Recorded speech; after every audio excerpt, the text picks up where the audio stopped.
নয়। মানে আজরাইলের খালা তো ভাই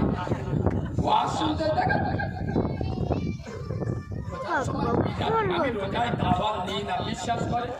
আমার 20টা জলসা ছিল রোজার ভিতরে, আমি একটাও জলসা নিই।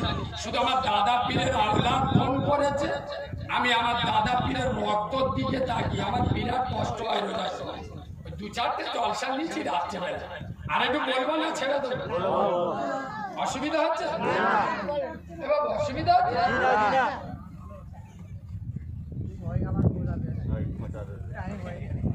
ভাই এখানে নামাজ হবে 25 আছেন না?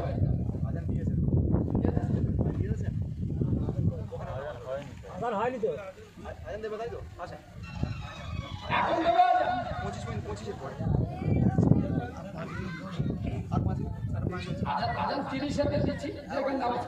ঠিক আছে ভাই, একবার আল্লাহর নামে তাকবীর দেবেন রোজা অবস্থায়, দেবেন দেবেন। এমন আওয়াজ দিতে হবে মুনাফিকদের চোখ বুলু হয়ে যাবে। এরকম আওয়াজ দেবেন তো? মুনাফিক চেনেন তো? কথা বলে না হুজুর, আমরা তো তুমি যা বলবে ঠিক। হুজুর গাড়ি ছেড়ে দেবে বলে গেলে বলে সব শুনবি। এরা মাল আছে না নেই? এমন তাকবীর দেবেন শয়তানের চোখ হলুদ হয়ে যাবে। এইরকম আওয়াজ দেন, নারে তাকবীর। আর একটু সিংহের মতো গর্জন দেন, নারে তাকবীর। আরে ভাইয়ের বাচ্চা, নারে তাকবীর, নারে তাকবীর। দাদা পীরের হক সিলসিলা, সিলসিলাই মুজাদ্দিদের জামাত জনাব ভাইজান হুজুর কিবলা, নারে তাকবীর। যে কথাটা বলছিলাম, ছোট্ট কথা, অনেক আলেম উলামা আছে স্টেজে আসবেন, তো ছোট্ট কথা বলে শেষ করে দিই। রোজা সবার জন্য ফরজ নয়। আপনার শরীর অসুস্থ, ডাক্তার নিষেধ করেছে, শরিয়ত আপনার জন্য ছাড় দিয়েছে। হ্যাঁ না না? আচ্ছা বলে হ্যাঁ করা মুসলমানদের জন্য কি ফরজ? সবার জন্য নয়। যার আওকাত আছে তার জন্য ফরজ। জাকাত মুসলমানদের জন্য ফরজ, তবে সবার জন্য নয়। যার আওকাত আছে তার জন্য ফরজ। আমি আপনাদের বোঝাতে চাচ্ছি রোজা সবার জন্য ফরজ নয়, হজ সবার জন্য ফরজ নয়, যাকাত সবার জন্য ফরজ নয়, নামাজ বড় লোক, গরিব লোক, ধনী, শিক্ষিত, মূর্খ, লম্বা, পেটে, সাদা, কালো, দেশি, বিদেশি, ওয়াল্লাহ আমার দাঁড়ালি শরীর কাঁপতে, আল্লাহ বলে বসে পড়। কি করি? বসে পড়, নামাজ মারবি। ওয়াল্লাহ লোকের পোয়ায় যে বাঁশ দেওয়া দিছি ওদের মালা ভেঙে গেছে, আর নিচে বসতে পারবো। তা আল্লাহ বলতে শুয়ে পড়। কথা বুঝতে পারেনি? শুয়ে পড়, কিন্তু নামাজ লোকের যে ঝাড়া হারাম মাল খেয়েছি।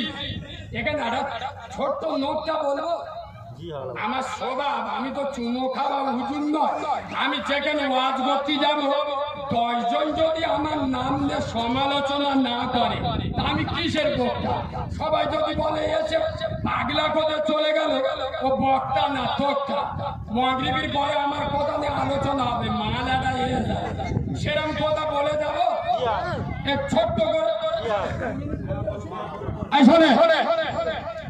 সরের গোশ মুসলমানদের জন্য জোরে বলো, পুকুরের গোশ সব সময় নয়।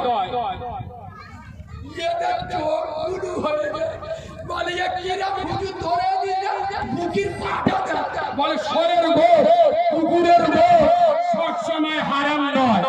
না, এসব ভাষা বলতে গেলে না 36 ইঞ্চি সিনা লাগবে। সবার মুখে এ ভাষা পাবেন না। শুনেলেন, আমি চ্যালেঞ্জ করে বলে যাচ্ছি, আমি কারিমুল্লাহ জাহাদি, নোট করে নেন। এমন এক জায়গায় গিয়েছে 20-25 দিন কিছু খাওয়াই, আপনি মরে যাবেন। এখন আপনার সামনে শোরের গোশ ছাড়া আর কিচ্ছু নেই, ওটা না খেলে আপনি মরে যাবেন। আচ্ছা বলে শোর এবং কুকুরের গোশ হারাম করেছে কে?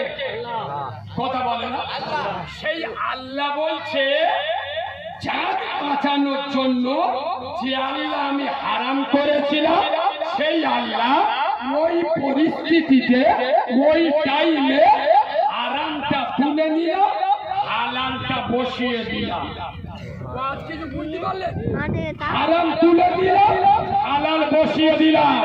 এই শ্রীনগরের কোন মুসলমানের বাচ্চা, কোন মুসলমানের ছানা যদি বলে যে আমি মুসলমানের ছানা না খেয়ে মরে যাবো, কোন শোরের গোশ খাবো না, ও যদি শোরের গোশ না খেয়ে মরে যায় আই খ্রিস্টানের আত্মহত্যার গুনাহ হবে। কথা শুনছেন? কিসের গুনাহ হবে? আত্মহত্যা। কেন? জানের মালিককে খালি জান বাঁচানোর জন্য আল্লাহ যাকে অপশন দিয়েছে, আল্লাহর উপরে দাদাগিরি করতে করতে বলল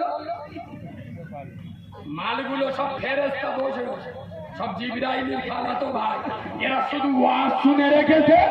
মৌলবীরা বলে গেছে শোরের গোশ কুকুরের গোশ না। এই শ্রীনগরের মুসলমানের বাচ্চারা, কসম খোদা আমি বাচ্চা মাওলানা কারিমুল্লাহ জিহাদি নবীর মেম্বারে বসে চ্যালেঞ্জের সাথে বলে যাচ্ছি, শুধু শোরের গোশ কুকুরের গোশ হারাম নয়।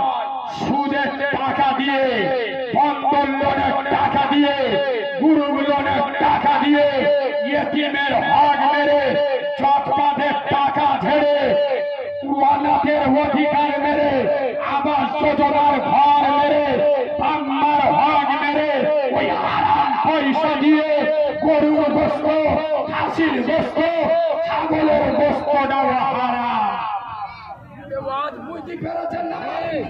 শুধু শোরের গোশ কুকুরের গোশ হারাম নয়। মনে রাখবেন, গরিবের হক মেরে, ইয়েতিমের হক মেরে, অনাথের অধিকার মেরে, বাংলার হক মেরে, হারাম পয়সা দিয়ে হরিণের গোশ খাওয়া কুকুরের এবং শোরের গোশের থেকে বড় হারাম। সোনার বাবাজি, আল্লাহ পবিত্র রমজান মাসে আমাদের প্রত্যেককে হারাম থেকে বাঁচার তৌফিক দান করুন। সকলে বলেন আল্লাহুম্মা। অনেক আলেম উলামা আছে, আসরের নামাজ আছে, হায়াত বাকি, মুলাকাত বাকি। আমি ঈদের পরের রবিবার সর্বোচ্চকে আসছি, ইনশাআল্লাহ দেখা হবে। একবার সালাম দিন, আসসালামু আলাইকুম। আপনারা সকলে মিলে একবার আমাকে সালাম দেন। ওয়া আলাইকুম আসসালাম रहमतुल्लाह। आप जिसका बंदा है मैं उसी का गुलाम। हायात बाकी, मुलाकात बाकी। वुजू करे आशा भाई।